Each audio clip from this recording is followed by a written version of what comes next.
Welcome to my channel Glory Monies, where Christ is glorified through testimonies. If you are here for the very first time watching me, then I would like you to stay there, hear the word of God, and share it so that it can be a blessing to many. And this channel is all about God's glory through testimony. So it carries the voice of God, voice of the Holy Spirit, voice of the Word of God, voice of the Father, and voice of the people going through various kinds of struggles and where they encountered God and testified about the goodness of God. So if you also want to share any testimonies, if you feel that I want to share the goodness of God, then you can write to us at glorymoney025@gmail.com. So there's something that's going on across various parts of the world. There is a myth that goes on, and this myth is something that states like this: that rich people cannot enter the kingdom of God. So there's a myth that is spread. It's a myth. It's not the truth. We base truth based on the word of God. So this is just a myth that goes on that rich people cannot enter the kingdom of God. And they spread a doctrine in such a way where they say that poor means humble. Being poor means humble, and being rich, or if you are rich, you are proud. So this is what goes on. This is what they tell across the world, across various parts of the country. This kind of doctrine has been followed and is being following.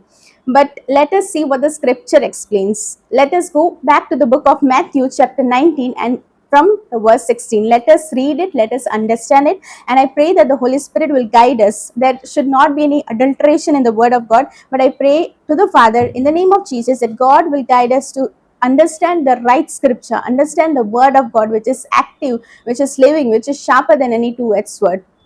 Hallelujah. So it says like this. Matthew chapter 19 from verse 16. Just then a man came up to Jesus and asked, Teacher, what good thing must I do to get eternal life? Did you notice he's asking about the process, but he does not know about the person? There is one phrase which is there in this verse, what good thing? And then Jesus is asking like this, why do you ask me what is good? Jesus replied, there is only one who is good. Did you see this? This man is asking what good thing, and here Jesus is telling there is only one who is good. When we change our focus from what to who, we see a great transformation followed by a great transmission. There are people, like every religion would be saying, what should I do? What good work should I do? So that I can be saved? What process should I follow? What methods should I do so that I can be saved? Whereas Jesus is just changing the focus from what to who. Let's see what he is telling. And then Jesus says, if you want to enter life, keep the commandments. So this man is asking, which ones, he inquired. Jesus replied, you shall not murder, you shall not commit adultery, you shall not steal, you shall not give false testimony, honor your father and mother, and love your neighbor as yourself. Can you see this? There's something hidden in the scripture.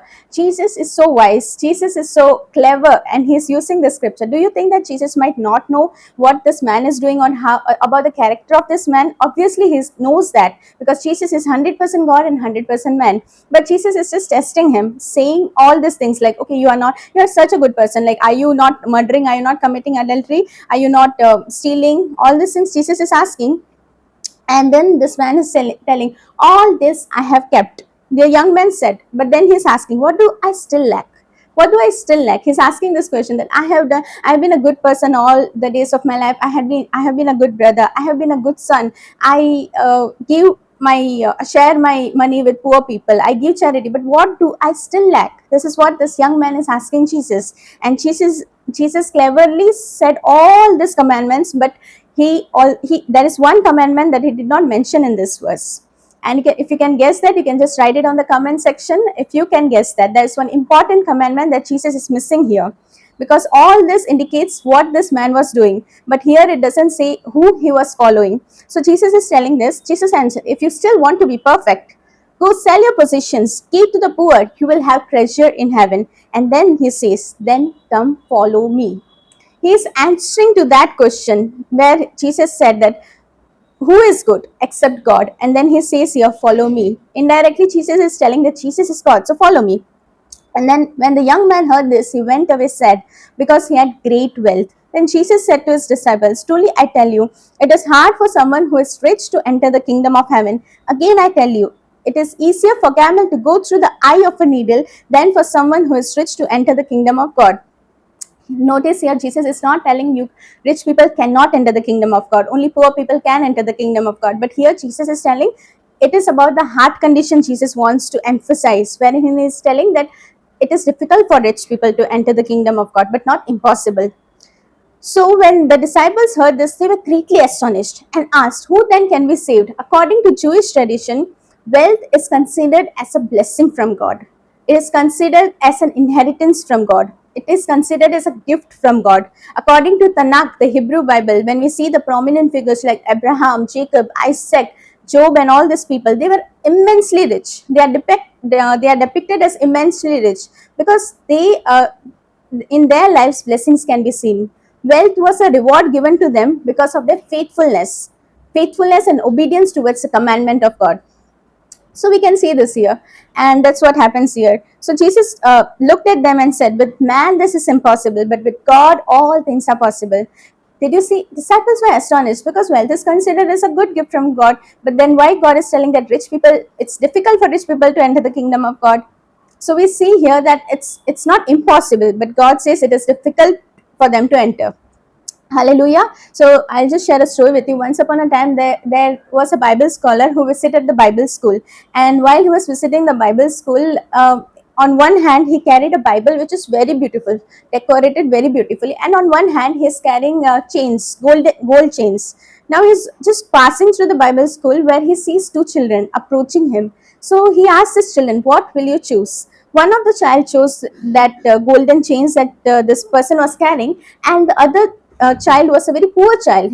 He was living in poverty, but then this child chose the Bible. When asked by the Bible scholar that why did you choose Bible and not the gold chains, this child replied that my mother taught me that Bible is the greatest treasure. So he was shocked. Acha, okay, that is an amazing thing. Indeed, Bible is the greatest treasure. Then this child goes home, and when he opens the Bible, he says that every page is gold plated. Every page of the Bible is gold plated. So the word of God is the greatest treasure.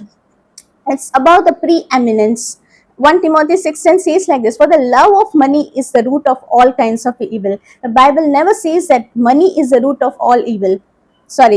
Money is the root of all kinds of evil. The Bible says the love of money is the root of all kinds of evil. So where is our focus? It's about the rich man who decided to choose money over Jesus.